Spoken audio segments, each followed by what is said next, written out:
Les règles de base de la servitude. Sache que l'axe de la servitude tourne autour de 15 règles. Celui qui les parachève accomplit les degrés de la servitude. En effet, nous l'avons dit, la servitude est partagée entre le cœur, la langue et les membres, et chacun d'eux assume sa propre servitude. D'un autre côté, les dispositions légales qui régissent la servitude sont au nombre de 5. L'obligatoire, le recommandé, l'interdit, le répréhensible et le permis. Ces dispositions s'appliquent au cœur, à la langue et aux membres. Premièrement, s'agissant de ce qui est obligatoire pour le cœur, certaines choses font l'objet d'un accord unanime et d'autres font l'objet d'un désaccord. Les obligations sur lesquelles il y a unanimité portent sur des notions comme la sincérité, at-tawakkul, le fait de s'en remettre à Dieu, l'amour, la patience, le repentir, la crainte, l'espérance, l'assentiment ferme et la bonne intention dans l'adoration, ce qui est supérieur à la sincérité, parce que celle-ci consiste à distinguer celui qui est adoré par rapport à autrui. Ainsi, l'intention de l'adoration comporte 2 degrés. L'un consiste à distinguer l'adoration de la simple habitude, l'autre consiste à distinguer entre les types de dévotion elles-mêmes. Quant aux états sur lesquels il y a divergence, citons l'exemple de l'agrément, ar-rida. Il y a 2 thèses sur son obligation, celle des fuqaha et celle des soufis. Ces 2 thèses sont issues de l'école de Ahmad ibn Hanbal. Ainsi, ceux qui le jugent obligatoire disent « le courroux est illicite et on ne s'en débarrasse que par l'agrément ». Ce dernier est donc nécessaire et obligatoire. Ils avancent également comme preuve une tradition qui dit « celui qui n'endure pas mes épreuves et n'agrée pas mes décrets, qu'il prenne un autre Seigneur que moi ». Quant à ceux qui soutiennent qu'Ar-Rida est seulement recommandé, ils disent qu'il n'y a pas d'ordre à son sujet dans le Coran et la Sunna, contrairement à la patience, sabr, qui a été ordonnée par Dieu dans de nombreux passages de son livre, ou du tawakkul, le fait de s'en remettre à Dieu. Dieu, qu'il soit exalté, a dit « Si vous croyez en Dieu, confiez-vous à lui, si vous êtes soumis. » Il a ordonné également le retour vers lui et le repentir en disant « Revenez vers votre Seigneur ». Il a ordonné aussi la sincérité comme dans cette parole, on leur avait seulement ordonné d'adorer Dieu, comme de vrais croyants, qui lui rendent sincèrement un culte pur. C'est le cas aussi de la crainte, comme dans ces paroles, ne les craignez pas. Craignez-moi, si vous êtes croyant. Et encore, craignez-moi. Il en va de même de la véracité. Dieu qu'il soit exalté a dit, ô vous qui croyez, craignez Dieu et restez avec ceux qui sont véridiques.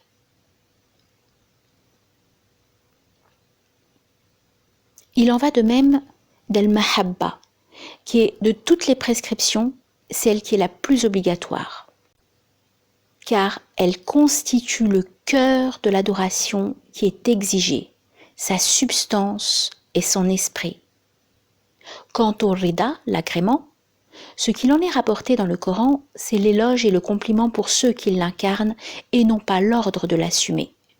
Quoi qu'il en soit, les divergences entre les tenants de ces thèses concernent l'agrément de son décret universel. Quant à l'agréer comme Seigneur et Dieu et à agréer son ordre religieux, il y a accord sur le caractère obligatoire de cet agrément.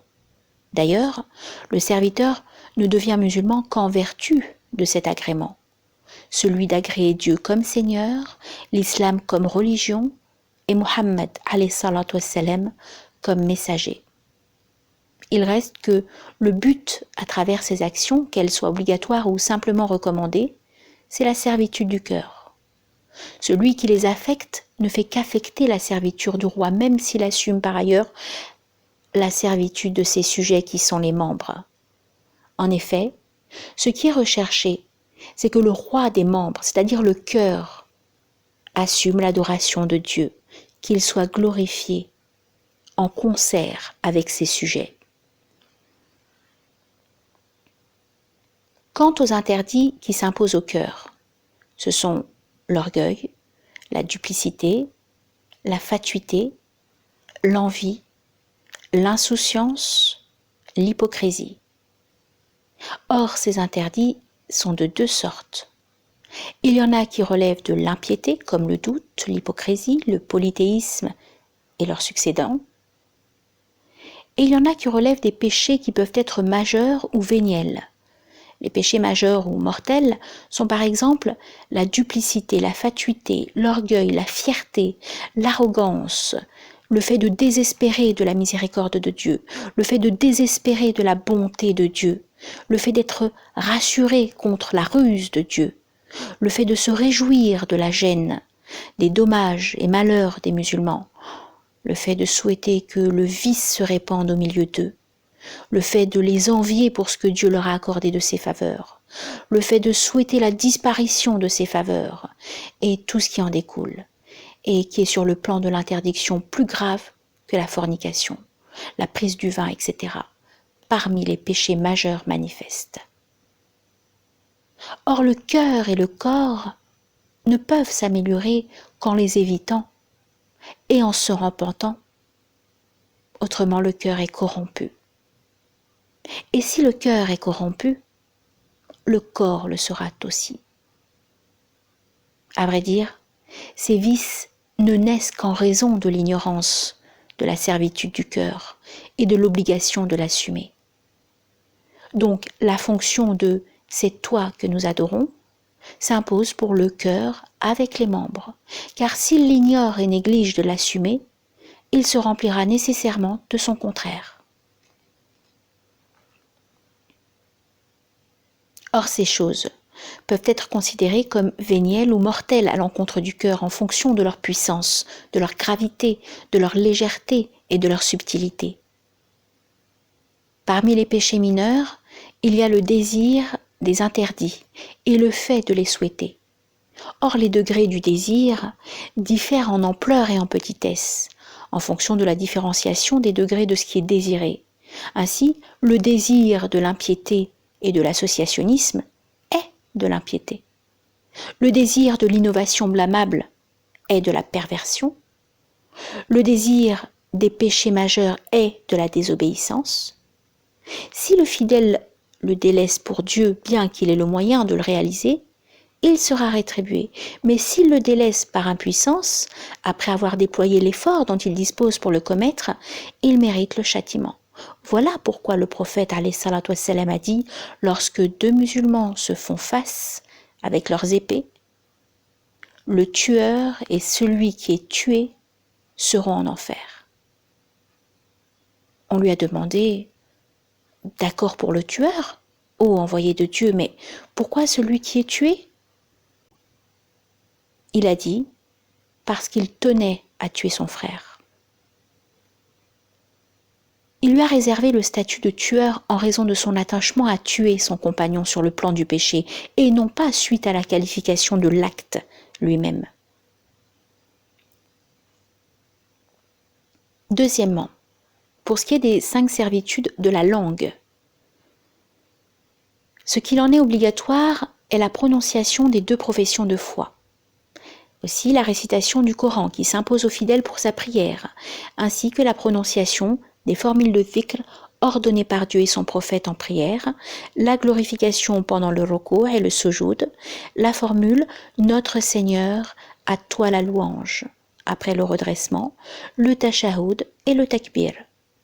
S'ajoute à cela comme obligation le fait de répondre à la salutation, le fait de recommander le bien et d'interdire le mal, le fait d'instruire l'ignorant, de renseigner celui qui est perdu, le témoignage lorsqu'il s'avère nécessaire et la véracité dans le propos. Parmi ces recommandations, il y a la récitation du Coran, la mention régulière du nom de Dieu, l'étude de la science utile et tout ce qui s'y rapporte. Pour ce qui est de ces interdits, Cela porte sur la prononciation de tout ce qui est détesté par Dieu et son messager, comme le fait d'évoquer les invocations, les innovations blâmables, contraires au contenu du message avec lequel Dieu a envoyé son prophète, d'appeler en faveur de ces innovations, de les embellir et de les consolider. Ou encore, le fait d'accuser et d'insulter le musulman, de lui nuire par des paroles, de mentir, de faire de faux témoignages, de parler de Dieu sans posséder la science requise. Ce dernier acte est absolument interdit. Ce qu'il en est répréhensible, c'est tout propos qu'il convient de ne pas proférer, car il s'avère que de ne pas le dire est meilleur, même si on n'encourt aucun châtiment en le disant. Troisièmement, quant aux 5 servitudes des membres, elles comportent 25 degrés, car chacun des 5 sens possède 5 servitudes. Pour ce qui est de l'ouïe, il y a l'obligation d'écouter et d'entendre ce que Dieu et son envoyé ont prescrit pour tout ce qui se rapporte à l'islam et à la foi, ainsi que d'entendre la récitation dans la prière lorsque l'imam la prononce à haute voix ou la récitation du prêche du vendredi. Mais il lui est interdit d'écouter les propos sur l'impiété et les innovations blâmables, sauf s'il y a un intérêt évident, comme leur réfutation, le témoignage contre celui qui les profère ou le raffermissement de la foi et de la sunna en connaissant le contraire de l'impiété et des hérésies. Il lui est également interdit d'entendre les voix des femmes étrangères dont on craint la séduction à cause de leur voix, sauf en cas de nécessité. Témoignages, traitements, consultations, jugements, soins, etc. Il lui est également interdit d'entendre les sons des instruments de musique comme le luth, le tambourin, la flûte, etc. Mais il n'est pas tenu de boucher ses oreilles s'il entend ces sons involontairement, sauf s'il craint de s'y laisser aller. De façon similaire, il ne lui est pas permis de chercher volontairement à humer le parfum des femmes étrangères. Il en va de même du regard. Si le premier regard à l'improviste n'est pas interdit, le deuxième l'est toujours s'il est volontaire. S'agissant de l'écoute recommandée, elle se rapporte à toute écoute bénéfique, comme l'audition de la science, de la récitation du Coran, de la mention dhikr de Dieu, et de tout ce qui est agréable à Dieu sans être obligatoire. Ce qui est répréhensible, c'est le contraire, à savoir le fait d'écouter ce qui est mauvais, mais qui n'implique pas le châtiment. Pour ce qui est de la vision obligatoire, elle consiste à regarder le texte du Coran et les livres de la science lorsqu'il y a obligation d'y apprendre ce qui est nécessaire, à regarder les objets concrets relatifs à la consommation, aux dépenses et aux jouissances personnelles pour distinguer ce qui est licite de ce qui est illicite, à regarder aussi les objets mis en dépôt chez soi et qu'il faut restituer à leur propriétaire pour bien les distinguer. Le regard interdit, c'est celui porté avec désir sur les femmes étrangères et sur les autres, sauf en cas de nécessité, comme le regard de celui qui demande la main d'une jeune fille, ou du témoin ou du juge, ou du médecin, ou des proches. Le regard recommandé porte sur les livres de science et de religion qui consolident la foi de l'homme ainsi que sur les textes du Coran. Cela consiste aussi à regarder les visages des savants pieux et des parents ainsi que les signes visibles de Dieu, pour en tirer une preuve de son unicité, sa connaissance et sa sagesse.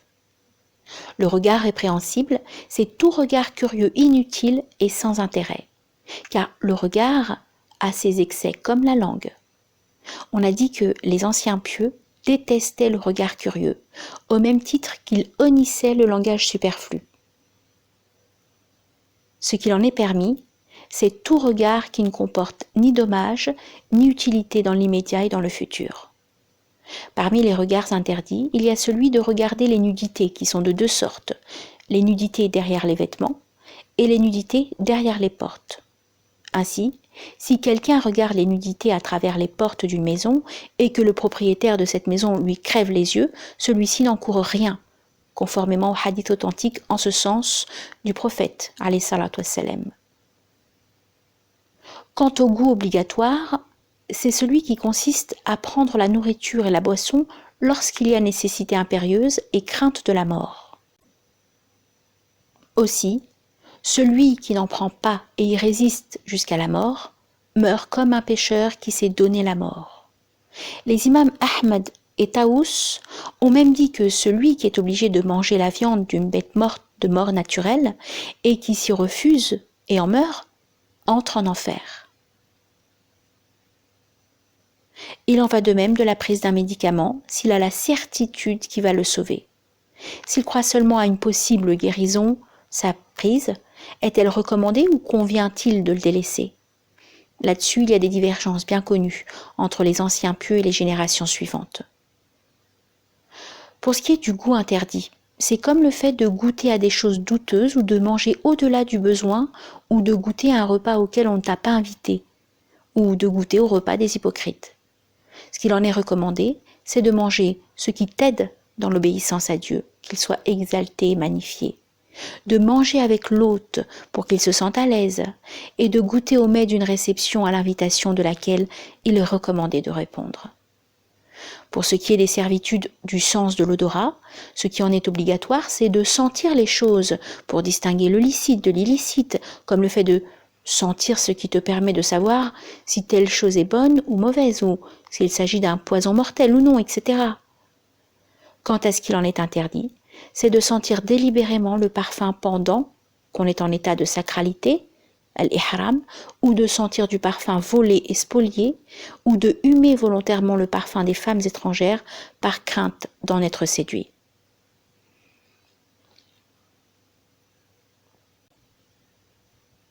Quant à ce qu'il en est recommandé, c'est de sentir ce qui t'aide dans l'obéissance à Dieu, qui raffermit les sens et réjouit l'âme pour apprendre à travailler.